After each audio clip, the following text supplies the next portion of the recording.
संजय चोपड़ा की अगुवाई में रेहड़ी पटरी के लघु व्यापारियों ने लाइसेंस व परिचय पत्र दिए जाने की मांग को लेकर प्रथम चरण में किया आवेदन। हरिद्वार नगर निगम क्षेत्र के रेहड़ी पटरी के स्ट्रीट वेंडर्स लघु व्यापारी संगठनों के प्रतिनिधियों ने लघु व्यापार एसओ के प्रांतीय अध्यक्ष संजय चोपड़ा के नेतृत्व में नगर निगम पहुंचकर सहायक नगर आयुक्त फेरी समिति प्रभारी अधिकारी रविंद्र दयाल से सामूहिक रूप से मुलाकात कर आगामी 1 अप्रैल से रेहड़ी पटरी के लघु व्यापारियों को नगर निगम प्रशासन द्वारा लाइसेंस व परिचय पत्र दिए जाने की मांग को लेकर अपने आवेदन किया। पूर्व में 1 मार्च 2025 को फेरी समिति की बैठक निर्णय के अनुसार उत्तराखंड नगरीय फेरी नीति नियमावली के नियम अनुसार 3 श्रेणियां, जिसमें प्रथम रूप से चलती फिरती ठेली, दूसरी श्रेणी में स्थायी रूप से फड़ के कारोबारी, तीसरी श्रेणी में सभी वेंडिंग जोन के लाभार्थी स्ट्रीट वेंडर्स लघु व्यापारियों को लाइसेंस व परिचय पत्र नगर निगम प्रशासन द्वारा दिया जाना है। इस अवसर पर लघु व्यापार एसओ के प्रांतीय अध्यक्ष संजय चोपड़ा ने कहा कि धर्मानगरी हरिद्वार में आए दिन स्थानीय मेलों के दौरान व्यवस्था के नाम पर रेहड़ी पटरी के लघु व्यापारियों को उनके कारोबारी स्थान से हटा दिया जाता है, जो कि अन्यायपूर्ण है। उन्होंने कहा कि उत्तराखंड शासन नगरीय फेरी नीति नियमावली के नियम अनुसार रेहड़ी पटरी के लघु व्यापारियों को लाइसेंस व परिचय पत्र दिए जाने की योजना है, लेकिन नगर निगम प्रशासन की अपेक्षा के कारण रेहड़ी पटरी के लघु व्यापारियों को सरकार के संरक्षण की दरकार है। उन्होंने कहा कि नगर निगम प्रशासन द्वारा 1 अप्रैल से लाइसेंस में परिचय पत्र दिए जाने की प्रक्रिया को पारदर्शी बनाने के लिए लगभग 100 से 150 रेहड़ी पटरी के लघु व्यापारियों ने प्रथम चरण में आज आवेदन कर लाइसेंस व परिचय पत्र मुहैया कराने की मांग को न्याय संगत रूप से किया है। इस अवसर पर सहायक नगर आयुक्त रविंद्र दयाल ने कहा कि 1 अप्रैल 2025 नए वित्तीय वर्ष से वर्ष 2018 के पंजीकृत रेहड़ी पटरी के स्ट्रीट वेंडर्स लघु व्यापारियों को लाइसेंस व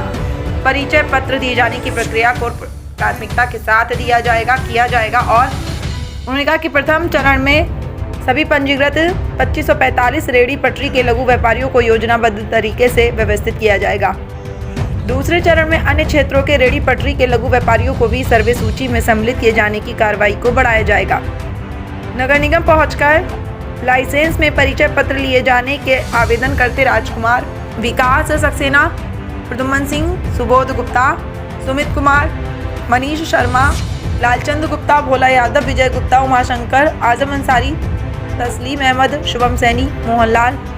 अनु कश्यप, चंदन रावत, सोहनलाल, कामिनी मिश्रा, मंजूपाल, सीमा देवी, सुमित्रा, इंद्र देवी, सुमन, आशा प्रमुख रूप से शामिल रहे। देखिए, 1 मार्च को टाउन बेंडिंग कमेटी की बैठक हुई थी। टाउन बेंडिंग कमेटी की बैठक में कुछ रचनात्मक निर्णय लिए गए थे शहर की व्यवस्था को बनाने के लिए, जिसमें हमारे तमाम रेहड़ी पटरी के जो स्ट्रीट वेंडर हैं, जो ठेली लगाकर मंडी से और दूधाधारी चौक तक जाते हैं, उन तमाम साथियों को हमने लाइसेंस की बात कही थी कि उनको लाइसेंस दिया जाए चलती फिरती ठेली का, और जो अस्थायी रूप से में जो वेंडिंग जोन अलॉट हुए हैं उन वेंडिंग जोन का लाइसेंस दिया जाए। तो आज यहाँ सहमति बनी है कि 1 अप्रैल से जो हमारा स्ट्रीट वेंडर है चलती फिरती ठेली का, उसको लाइसेंस लेना पड़ेगा। लाइसेंस लेगा तभी वो कारोबार कर पाएगा, क्योंकि उसको व्यापारीकरण का एक यहाँ से प्रमाण पत्र मिलेगा, और वो प्रमाण पत्र कहीं आने वाले दिनों में अगर उसका उत्पीड़न होता है, शोषण होता है, तो वो आसानी से दिखा सकेगा और आसानी से दिखाकर वो अपने शोषण उत्पीड़न से बच सकेगा। तो आज ये निर्णय लिया गया, उसके आवेदन हम लोगों ने किए हैं सामूहिक रूप से, आपने देखा, और ये कहा गया है कि 1 तारीख से ये लाइसेंस मिलेंगे। अभी 2 कैटेगरी इसमें सम्मिलित की गई हैं, एक चलती फिरती ठेली की और दूसरा जो हमारे वेंडिंग जोन विकसित हो गए, उन वेंडिंग जोन में जो भी हमारे साथी कारोबार करते हैं उन लोगों को 7200 रुपये का लाइसेंस दिया जाएगा। अब समस्या इस बात की आई है कि जो हमारे फड़ के व्यवसायी हैं,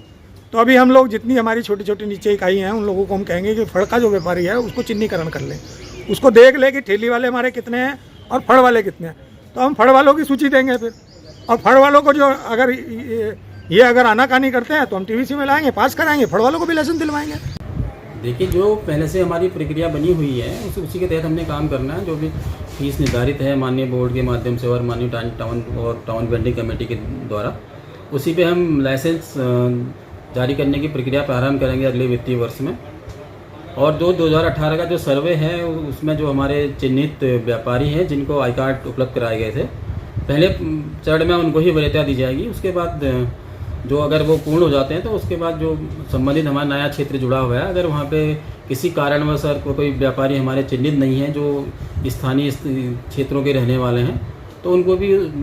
दोबारा चिन्हीकरण की कार्रवाई करवाकर हम उनको लाइसेंस जारी करेंगे।